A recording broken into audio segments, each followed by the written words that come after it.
¿Qué tal están, señores? Y bienvenidos. Aquí lo tenemos todo preparado en la recepción del Hotel Cándido con nuestro café a punto, dispuestos a un buen rato de charla, a conocer a nuestro invitado un poquito mejor y a irnos a tierras muy bellas y que seguro que les va a traer pues muy buenos recuerdos, porque quien no ha viajado a Cantabria, pues nuestro invitado proviene de esa tierra, aunque yo diría que lleva tantos años aquí en Segovia, que es uno más de los nuestros. José Antonio Quirce, bienvenido. Muchísimas gracias. Porque ¿cuánto hace, José Antonio, que llevas en estas Uy, tierras castellanas? te lo digo, ¿en años o en hipotecas? Dos hipotecas. Que es una manera también de... Que es una manera de medir pero llevo desde el año 91.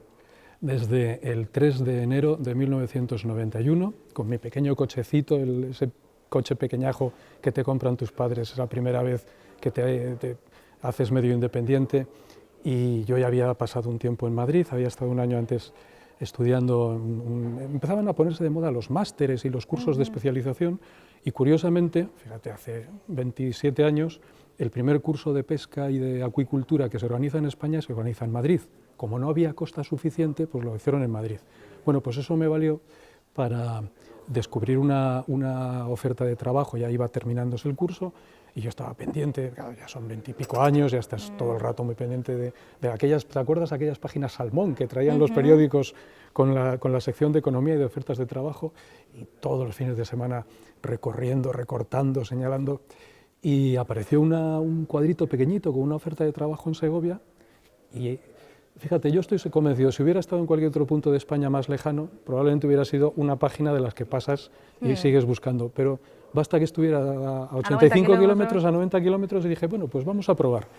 Y probé, y el 3 de enero de 1991, con mi cochecito llego a la Plaza Mayor, todavía se podía subir con el coche, y aparqué. Hacía una tarde de esas de enero espectacular, con un sol maravilloso, ese sol que canta el Mester de Julería, ese sol de Castilla, que le da ese color a las piedras de la catedral, al Juan Bravo. Te recibimos con nuestras mejores galas. Con las mejores galas de Segovia, en la Plaza Mayor, con el sol de atardecer, y cuando bajé del coche, de repente, desde dos nidos distintos, empezaron a crotorear dos parejas de cigüeñas, y algo me dijo, en mi espíritu empecé a decir, yo creo que voy a estar aquí un tiempo. Aquí esto tiene buena pinta. Y pues 27 años con el que acaba de empezar, van a ser 27 como años. decíamos, provienes de Cantabria, pero háblame un poquito de dónde es tu familia y cómo recuerdas... Pues vienen, cuando te diga el pueblo, dirás la coletilla que dice tú, el de las anchoas, entonces de Santoña, mi padre eran, bueno, y luego además, claro, eran 7 hermanos en Santoña, y conoció allí a mi madre. Mi madre venía del sur, mi abuelo era extremeño y habían estado mucho tiempo, mi abuelo había sido militar, había sido sargento, y era aquella época en la que muchos de los soldados españoles todavía estaban mucho tiempo, no solo haciendo la mili en África, sino establecidos en distintos sitios de África. De hecho, un hermano pequeño de mi abuelo estaba casado con una melillense, una melillense cristiana, española, pero que hablaba el árabe perfectísimamente y que conocía la cultura de los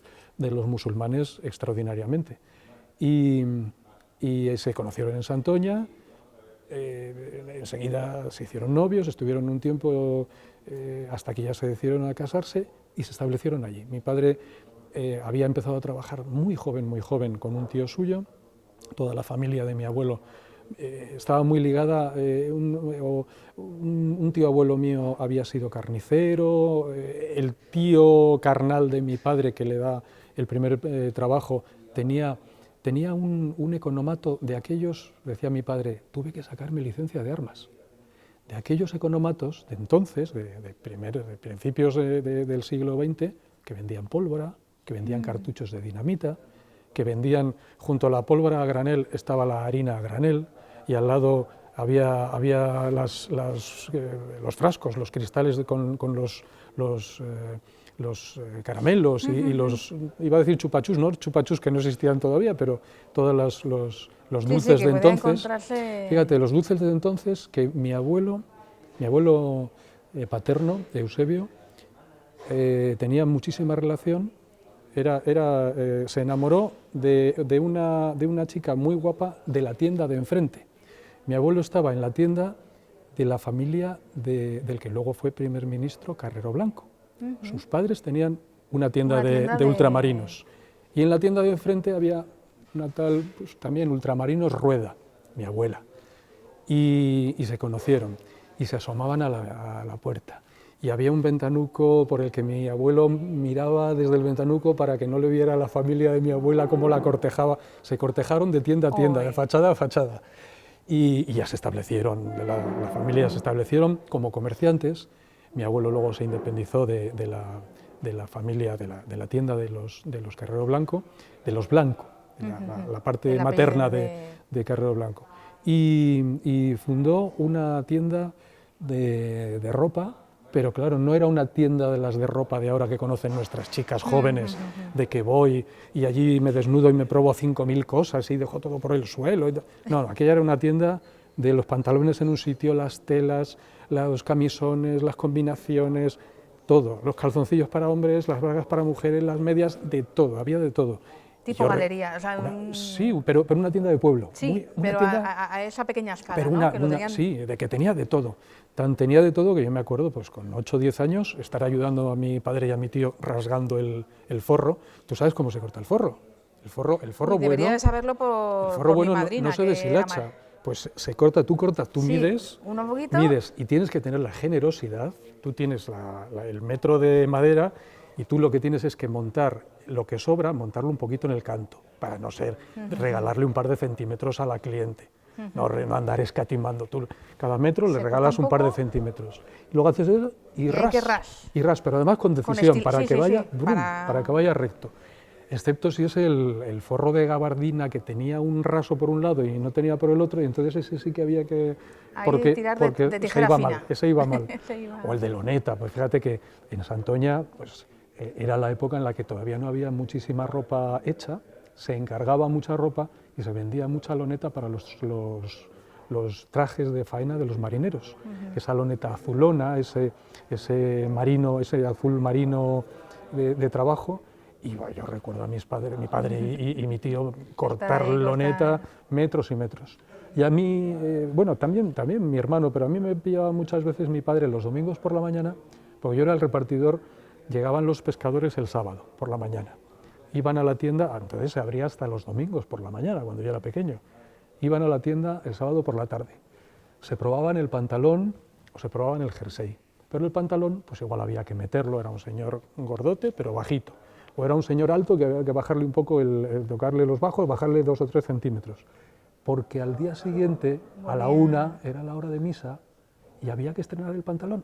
Entonces ese señor se lo había cogido la tarde del sábado y tenía que estar listo, corriendo a donde la modistilla, que en su casa, tía, ¿verdad?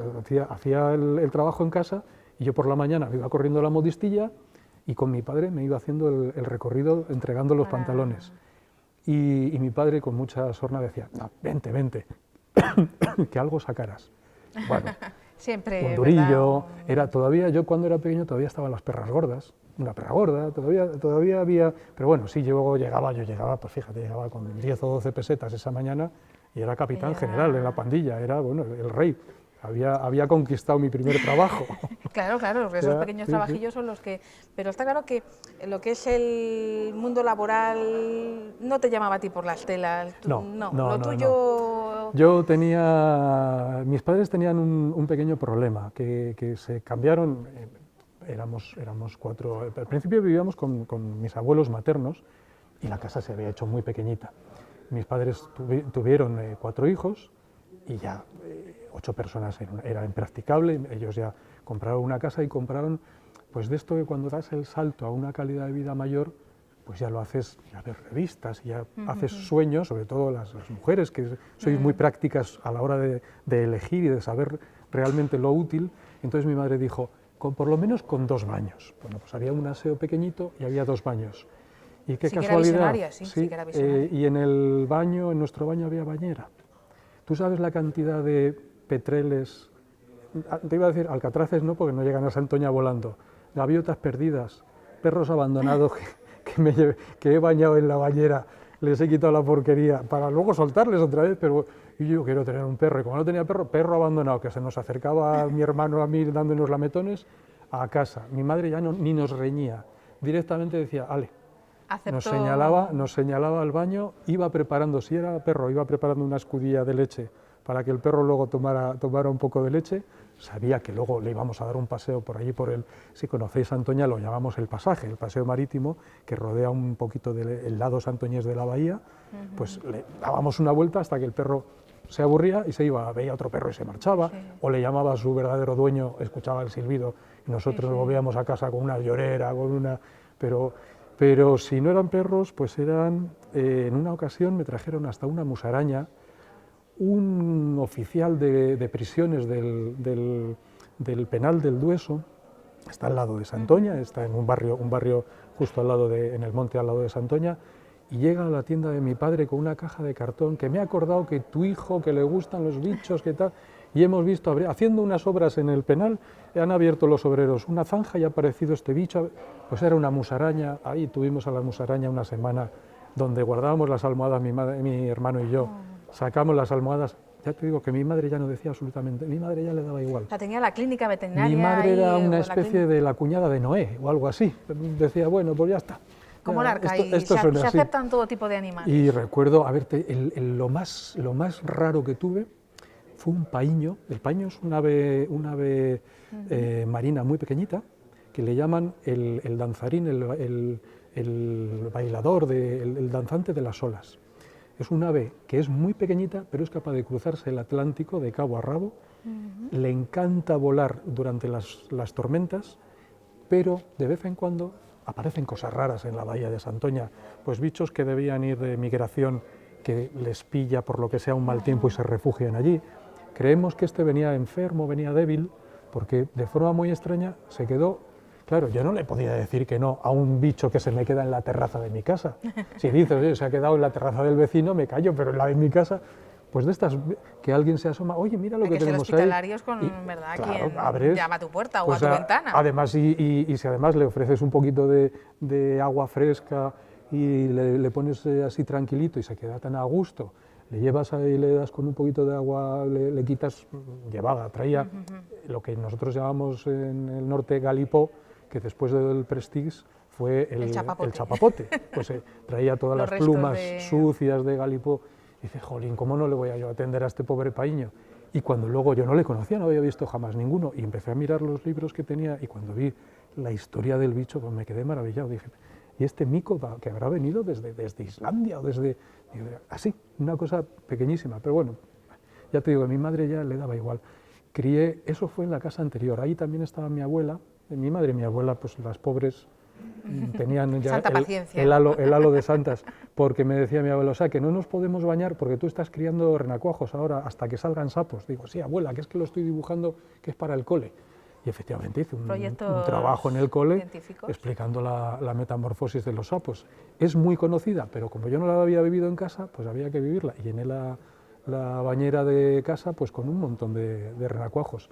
Yo decía, yo sabía que eran sapos. Claro, si yo le digo a mi abuela y a mi madre que son sapos, al día siguiente ya no hay renacuajos en la bañera. Hubieran desaparecido. Son ranas, mamá, son ranas, esto va a ser muy bonito, como cuando tú eras pequeña y en la tierra del abuelo en Badajoz, junto al Guadiana, escuchabais las ranas, esto va a ser igual. Ni cantaron las ranas, ni salió el cochero con la lengua húmeda como en la canción, ni nada. Esa fue otra de las picias que les hice. Es decir, que llevas la biología muy dentro. Sí. Y luego cuando ya me decidí a estudiarla, bueno, también hubo un detalle, cuando estaba haciendo el COU, hubo un detalle que ya me marcó muchísimo, que fue, si no me equivoco, creo que fue un 14 de enero, ahora pierdo las fechas, 14 de enero o 14 de febrero, ya no me acuerdo bien, que fue cuando muere Félix Rodríguez de la Fuente. A mí me pilló justo en ese momento en el que te están diciendo los profes, tenéis que pensar ya que ya se acerca la selectividad, que ya, hombre, ya sabemos, tú eres de ciencias, tú de letras, sí, tú, porque ya veníamos, tú de mixtas, ¿verdad? Ya teníamos, pero era más sencillo que ahora, yo creo que ahora se lo complican, ahora les hacen ahora tienen que hacer el máster antes, tienen que hacer un máster para saber qué van a escoger, qué rama van a escoger. Demasiado pronto cuando uno no tiene... O eras de letras, de ciencias o de mixtas. Dices, oye, yo no sé si ingeniería o filosofía o tal, bueno, pues mixtas. Yo tengo muy claro derecho, pues letras. Yo tengo muy clara medicina o arquitectura, bueno, pues ciencias. Era más sencillo. Los que íbamos por mixtas que teníamos Claro, un poco así la pues, cabeza... Pues en esa época muere Rodríguez de la Fuente, nos conmocionó a todos, pero yo me quedé con esa cosa de jolín, y ya dije, bueno, pues esta puede ser mi vocación. Y ahora una de las, esa pasión con la que habla José Antonio de cuando era niño y cuidaba a los animales y luego estudió, ahora pues se ha convertido en esa fase de seguir divulgándola, la biología, y en este caso a través de las ondas, y eso es algo, ¿verdad, José Antonio?, que nos une, que es el cariño por el y cómo micrófono. Engancha, Patricia, y cómo engancha. Cómo engancha poder contarlo, poder tomar decisiones de decir, si yo creo que esta es la forma más bonita de contarte algo, te lo cuento, o cuando lo cuentas en directo a niños. Hemos hecho en muchísimos colegios en directo, hemos tenido durante 3 temporadas, se llamaba, al norte de la sierra se llamaban Los Coles, y hacíamos trabajos con ellos, además estábamos toda la mañana haciendo juegos medioambientales con los chicos, luego les poníamos un tema, por ejemplo, estábamos en el cole de Villacastín, pues la energía eólica, que tenéis arriba las turbinas en la sierra, entonces contarnos y trabajaban sobre ello, y cuando se lo comentas, lo haces con ellos, cómo te responden, dices, jolín, que estoy creando vocaciones no ya vocaciones profesionales, pero vocaciones para que vivan la naturaleza o su entorno con el mismo cariño con el que lo tenemos algunos.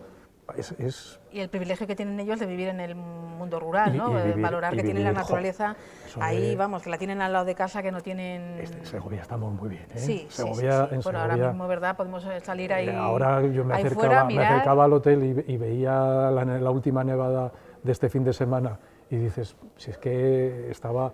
El moño de la tía Andrea estaba hace 3 días que no tenía ni 3 copos y de repente ahora tiene una manta de nieve preciosa, toda peñalara espectacular. Y dices, es que estoy a 2 kilómetros de la naturaleza, bueno, a 1,5 kilómetros de la naturaleza, a 2 kilómetros de la naturaleza salvaje y a 9 kilómetros de una leyenda inmensa como es el bosque de Balsaín. Es que estamos metidos en naturaleza, somos muy privilegiados.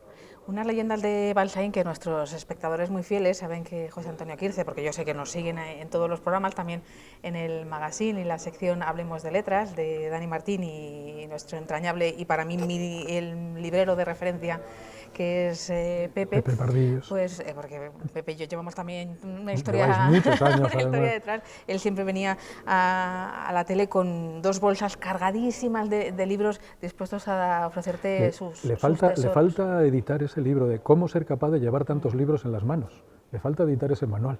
De cómo ser librero y no morir en el intento. Bueno, ese lo demuestra día a día, con toda la ilusión que tiene de hacer las cosas. Bueno, pues en ese proyecto, en ese programa, estuvisteis hablando de un libro que ha tenido mucha repercusión, Leyendas de Balsaín, y yo quería que nos quedan, me dice Lorenzo, que nos quedan 2 minutos, un poco que estáis ya, que para la primavera, que es una época estupenda del año. Sí, vamos a ver si llegamos al día del libro, el 23 de abril, con la segunda parte. Un libro que nace por un encargo del CNEAN, hace ya 5 temporadas me encargan una ruta de cuentos y leyendas del bosque, y unos años después, hablando con Pepe, la convertimos en libro. Ha gustado mucho este año pasado, pero cuando me lié a escribir me salieron 500 y pico folios y me dijo Pepe, para el carro, vamos a hacerlo en dos partes, en 2 libros, porque un tocho de 500 folios es tremendo. Y sacamos la primera parte a finales del verano pasado y ha estado muy bien de venta. Todo otoño ha estado muy bien, sobre todo los visitantes de toda la parte entre La Granja y Segovia, todo ese conjunto de muchísimos madrileños o visitantes que se afincan en La Granja unas horas o un par de días para luego recorrer el bosque. Y todo ese público yo creo que les sirve como un aliciente para conocer un poquito más algunas rutas. O sea, que a pocos kilómetros tenemos un lugar que está lleno de historias. O sea, lleno pues mira, tenemos un lugar donde nuestra famosa chata de familia real campechana donde las hubiera, de hecho, cuando echan a los Borbones de España, a ella le dicen, infanta, si se quiere quedar, usted es bienvenida. En la República usted se puede quedar en España, toda su familia se tienen que exiliar de España. Ella se exilia también a Francia con los demás, pero era tan campechana que dice la leyenda que iba paseando con un guardabosques camino de un famoso bolo granítico, una piedra gigante que tenía un nombre curioso, y le dice al guardabosques cuando llegan a la piedra: hombre, pues guardabosques, ¿y cómo llaman a la piedra? Y el guardabosques, todo azorado, ahora te digo por qué, porque cuando veamos el nombre de la piedra, dice: pues no lo sé bien, infanta, ¿no? La verdad, Alteza, no sé, que sí lo sabe, hombre, dice, y él se sabe, dice: pues la pera de Don Guindo. ¿Qué contra es la pera? El cojón de Pacheco, guardabosques, el cojón de Pacheco, dice la leyenda, que era tan campechana que buscaba el pinchar a los demás. Y, por ejemplo, el cojón de Pacheco es una subida preciosa, muy sencillita, donde es muy difícil que, si madrugas un poquito, no sorprendas a un par de corzos por allí, por el bosque, cruzando, merendando, tomando o bebiendo agua del arroyo, donde es muy sencillo por allí también ver revolotear porque es una zona en la que suelen campear algún buitre negro, y es una excursión sencillísima, desde Boca del Asno, ladera arriba, es muy sencillita, o sea que tenemos un paraíso de leyendas y de naturaleza. Pues este Café para Dos esta semana, con la ayuda de José Antonio Quirce, ha sido una excursión, un viaje que nos ha llevado a hablar de bichos, que a mí es una palabra que me encanta, porque a mí también me encantan los bichos, y espero que ustedes también hayan disfrutado de este viaje, y nosotros seguimos aquí compartiendo este café que nos queda, y les esperamos la próxima semana. Gracias por acompañarnos.